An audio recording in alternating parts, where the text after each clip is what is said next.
সন্ধ্যার আলোয় মন ভরে ওঠে, গল্পের মঞ্জরি প্রাণে ফোটে। এখানে সব কথা সুরে বাঁধা, মঞ্জুর গল্প মঞ্জরি।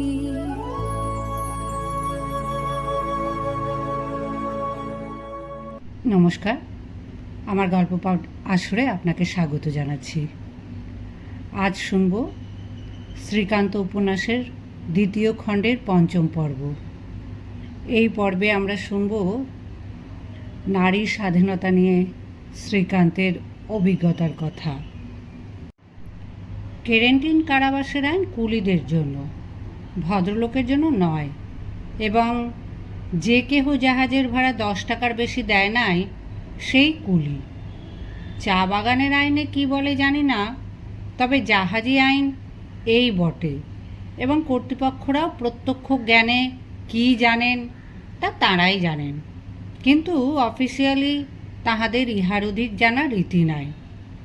অতএব সে যাত্রায় আমরা সকলেই কুলি ছিলাম। সাহেবরা ইহাও জানেন যে কুলির জীবনযাত্রার সাজ সরঞ্জাম এমন কিছু হইতে পারে না, অন্তত হওয়া উচিত নয়, যাহা সে নিজে এক স্থান হইতে স্থানান্তরে ঘাড়ে করিয়া লইয়া যাইতে পারে না। সুতরাং ঘাট হইতে কেরেন্টিন যাত্রীদের জিনিসপত্র বহন করাইবার যে কোনো ব্যবস্থাই নাই, তাতে ক্ষুব্ধ হইবারও কিছু নাই। এ সকলই সত্য।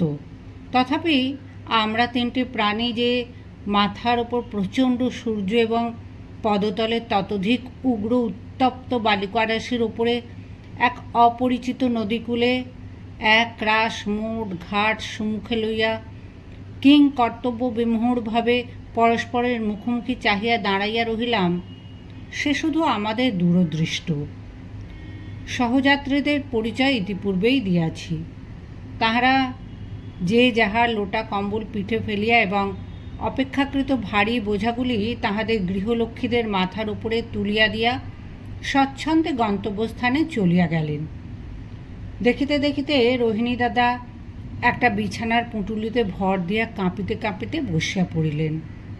জ্বর, পেটের অসুখ এবং চরম শ্রান্তি, এগুলি এক করিয়া তাহার অবস্থা এরূপ যে চলা তো ঢের দূরের কথা, বসাও অসম্ভব। শুইয়া পড়িতে পারিলেই তিনি বাঁচেন। অভয়া স্ত্রীলোক, রহিলাম শুধু আমি, এবং নিজের ও পরের নানা আকারে ছোট বড় বোঁচকা বুঁচকিগুলি। অবস্থাটা আমার একবার ভাবিয়া দেখিবার মতো বটে। অকারণে চলিয়াছি তো এক অজ্ঞাত অপ্রীতিকর স্থানে। এক স্কন্ধে ভর করিয়াছেন এক নিঃসম্পর্কিয়া নিরুপায় নারী, অপর স্কন্ধে ঝুলিতেছেন তেমনি অপরিচিত এক ব্যাধিগ্রস্ত পুরুষ। মোটঘাটগুলা তো সব ফাউ। এই সকলের মধ্যে ভীষণ রৌদ্রে আকণ্ঠ পিপাসা লইয়া এক অজানা জায়গায় হতভম্ব হইয়া দাঁড়াইয়া আছি। চিত্রটি কল্পনা করিয়া পাঠক হিসাবে লোকের প্রচুর আমোদবোধ হইতে পারে। হয়তো কোনো সহৃদয় পাঠক এই নিঃস্বার্থ পরোপকার বৃত্তির প্রশংসাও করিতে পারেন, কিন্তু বলিতে লজ্জা নাই। এই হতভাগ্যের তৎকালে সমস্ত মন বিতৃষ্ণায় ও বিরক্তিতে একেবারে পরিপূর্ণ হইয়া উঠিয়াছিল। নিজেকে সহস্র ধিক্কার দিয়া মন বলিতেছিল, এত বড় গাধা ত্রিসংসারে কি আর কেউ আছে? কিন্তু পরমাশ্চর্য এই যে এই পরিচয় তো আমার গায়ে লেখা ছিল না। তবে এক জাহাজ লোকের মধ্যে ভার বহিবার জন্য একদণ্ডেই অভয়া আমাকে চিনিয়া ফেলিয়াছিল কি করিয়া। কিন্তু আমার চমক ভাঙিল তাহার হাসিতে। সে মুখ তুলে একটুখানি হাসিল। এই হাসির চেহারা দেখিয়া শুধু আমার চমক নয়, তাহার ভয়ানক কষ্টটাও এবার চোখে পড়িয়া গেল। কিন্তু সবচেয়ে আশ্চর্য হইয়া গেলাম এই পল্লীবাসিনী মেয়েটির কথায়। কোথায় লজ্জায় কৃতজ্ঞতায় মাটির সহিত মিশিয়া গিয়া করুণা ভিক্ষা চাইবে? না, হাসিয়া কহিল, খুব ঠকেছেন, মনে করবেন না যেন। অনায়াসে যেতে পেরেও যে জানে তার নাম দান। এত বড় দান করবার সুযোগ জীবনে হয়তো খুব কমই পাবেন, তা বলে রাখছি। কিন্তু সে কথা যাক, জিনিসপত্র এইখানেই পড়ে থাক, চলুন, একে যদি কোথাও ছায়ায় একটু শোয়াতে পারা যায়। বোঁচকা বোঁচকির মমতা আপাতত ত্যাগ করিয়াই আমি রোহিণী দাদাকে পিঠে করিয়া ক্যারেন্টিনের উদ্দেশ্যে রওনা হইলাম। অভয়া ছোট একটি হাত বাক্স মাত্র হাতে লইয়া আমার অনুসরণ করিল। অন্যান্য জিনিসপত্র সেইখানেই পড়িয়া রহিল। অবশ্য সে সকল আমাদের খোয়া যায় নাই।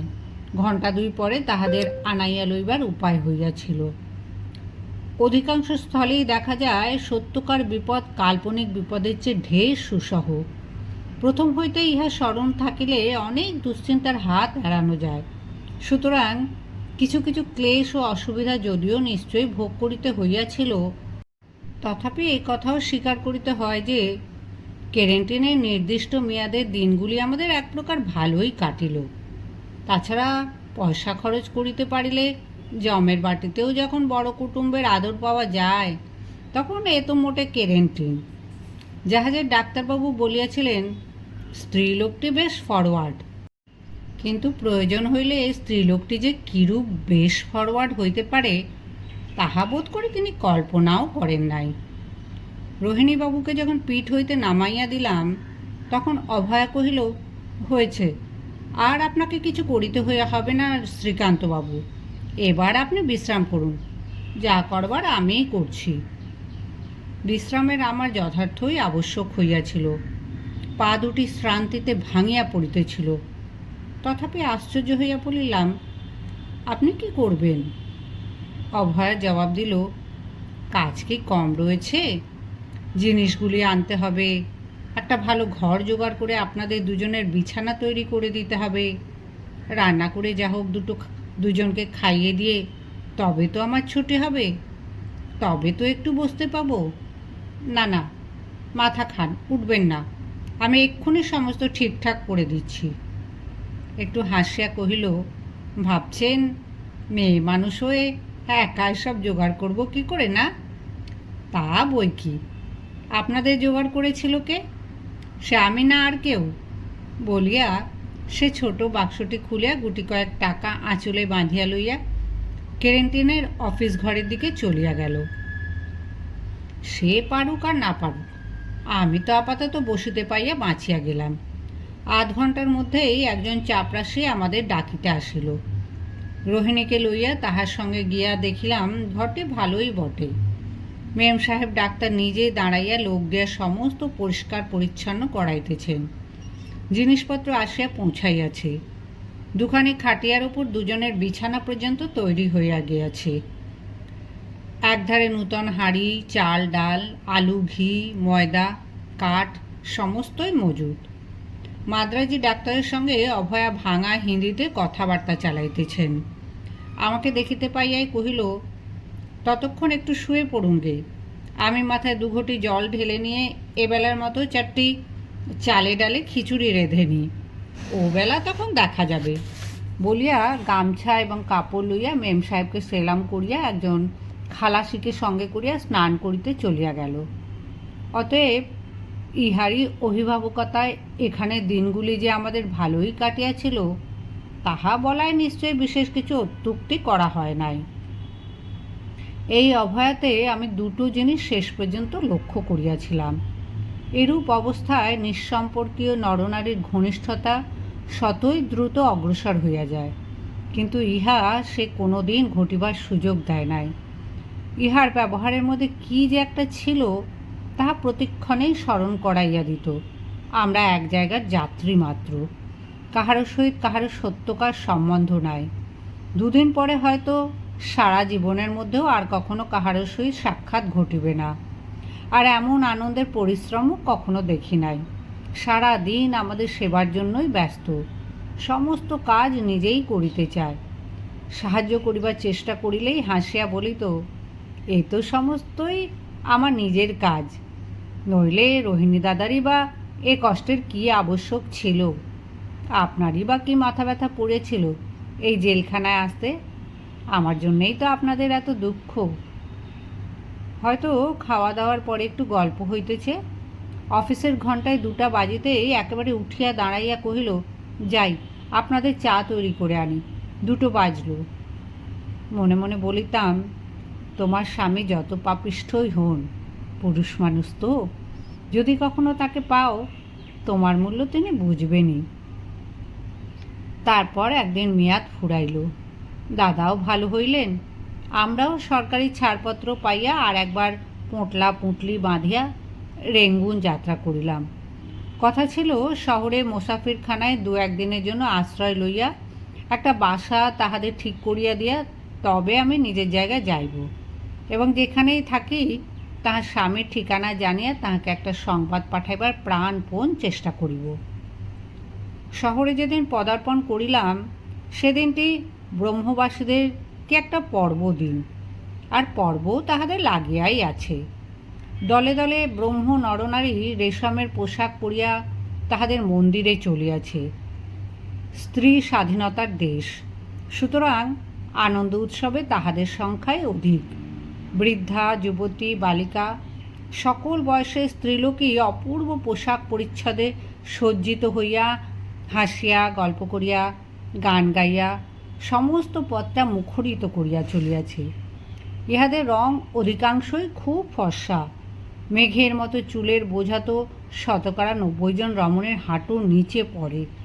খোপায় ফুল, কানে ফুল, গলায় ফুলের মালা, ঘোমটার বালাই নাই। পুরুষ দেখিয়া ছুটিয়া পলাইবার আগ্রহাতিশয্যে হোঁচট খাইয়া উপুর হইয়া পড়া নাই। দ্বিধা সংকোচ লেশহীন, যেন ঝর্ণার মুক্ত প্রবাহের মতোই স্বচ্ছন্দে অবাধে বহিয়া চলিয়াছে। প্রথম দৃষ্টিতে একেবারে মুগ্ধ হইয়া গেলাম। নিজের দেশের তুলনায় মনে মনে তাহাদের অশেষ প্রশংসা করিয়া বলিলাম, এই তো চাই, এই নইলে আবার জীবন। তাহাদের সৌভাগ্যটা সহসা যেন ঈর্ষার মতো বুকে বাজিল। কহিলাম, এই যে ইহারা চতুর্দিকে আনন্দ সৃষ্টি করিয়া চলিয়াছে, সে কি অবহেলার জিনিস? রমণীদের এতখানি স্বাধীনতা দিয়া এ দেশের পুরুষেরা কি এমন ঠকিয়াছে, আর আমরাই বা তাহাদের আষ্টে পৃষ্ঠে বাঁধিয়া রাখিয়া জীবনটা পঙ্গু করিয়া দিয়া কি এমন জিতিয়াছি? আমাদের মেয়েরাও যদি এমনি একদিন। হঠাৎ একটা গোলমাল শুনিয়া পেছনে ফিরিয়া যাহা দেখিলাম তাহা আজও আমার তেমনি স্পষ্ট মনে আছে। বচসা বাঁধিয়াছে ঘোড়ার গাড়ি ভাড়া লইয়া। গাড়োয়ান আমাদের হিন্দুস্তানি মুসলমান।